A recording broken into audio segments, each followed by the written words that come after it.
અષાઢ મહિનો આવ્યો અને દિવાસાનો દિવસ આવ્યો એટલે રાણીએ વિચાર્યું કે દશામાનું અપમાન કર્યું છે એટલે આપણી આવી દશા થઈ છે. રાજાના સ્વપ્નમાં દશામાં આવીને કહ્યું કે આ રાજા રાણી વગર વાકે કારાવાસમાં પુરાયા છે.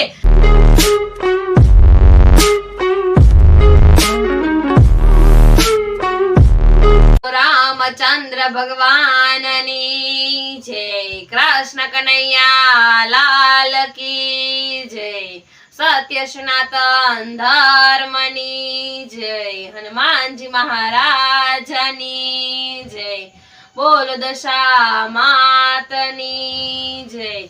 તો આજે આપણે દશામાની વાર્તા કરશું. આ વ્રત અષાઢ વદ અમાસના દિવસે લેવાય છે.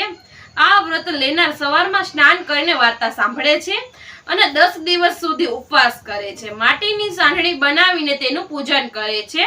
10મે દિવસે આ સાંઢળી જળમાં પધરાવી દેવામાં આવે છે.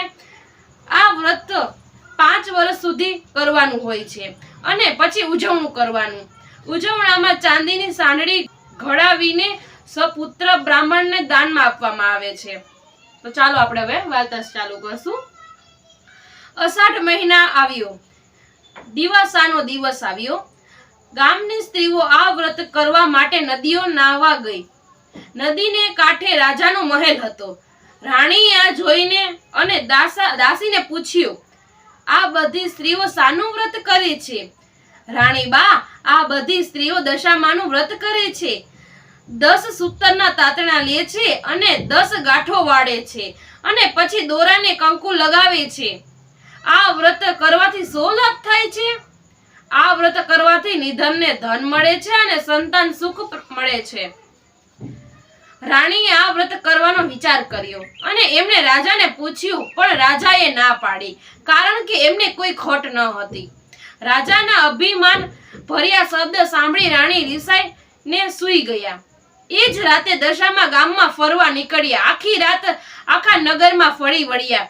વહેલી સવારે આખા નગરમાં અંધા ધૂંધ ફેરાઈ ગઈ. ભંડાર ખાલી થઈ ગયો, કોઠાર પણ ખાલી થઈ ગયો. રાજ્યની પ્રજા ચિંતરે હાલ થઈ ગઈ.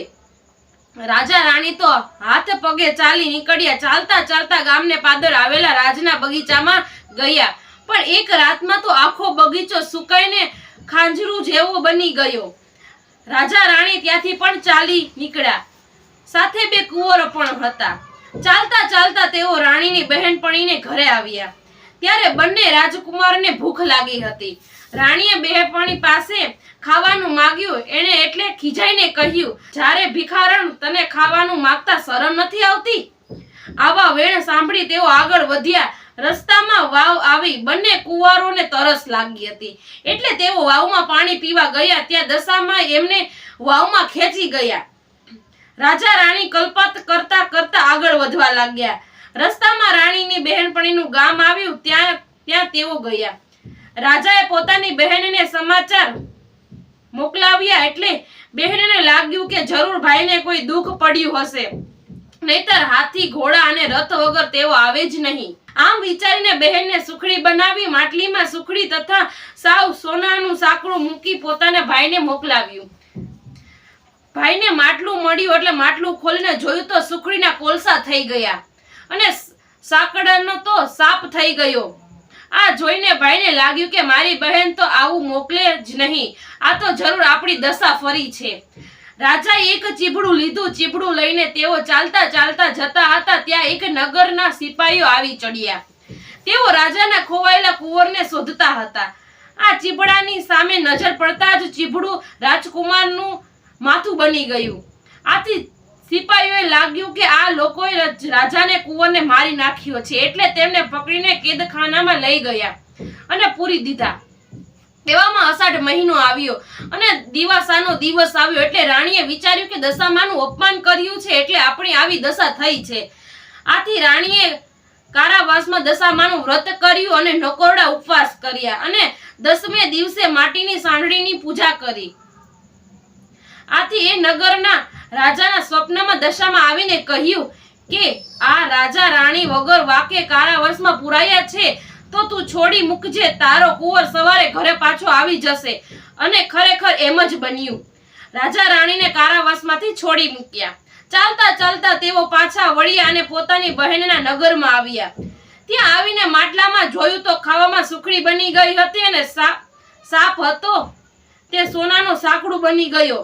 સુખડી અને પેલું સાંકડું લઈને તેઓ વાવ પાસે આવ્યા. ત્યાં દશામાં એમના બંને કુંવરને લઈને એમની રાહ જોઈને બેઠા હતા.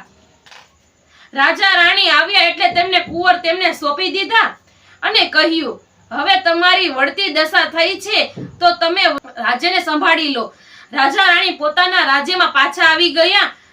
રાજ્યમાં હતું તેવું સુખ થઈ ગયું. રાજાએ રાણીને વ્રત પૂરું કરવાનું કહ્યું. વ્રત પૂરું કરીને એમને વ્રતનું ઉજવણું કર્યું. જય દશામાં. રાજા રાણીને જેવા ફળ્યા તેવા સૌને ફળજો. બોલો દશા માતની જય. જો અમારો વિડીયો તમને પસંદ આવ્યો હોય તો લાઈક કરો, શેર કરો અને સબસ્ક્રાઇબ કરવાનું ના ભૂલતા. હવે આપણે મળશું કઈ નવી વાર્તા સાથે. ત્યાં સુધી જય શ્રી કૃષ્ણ બધાને.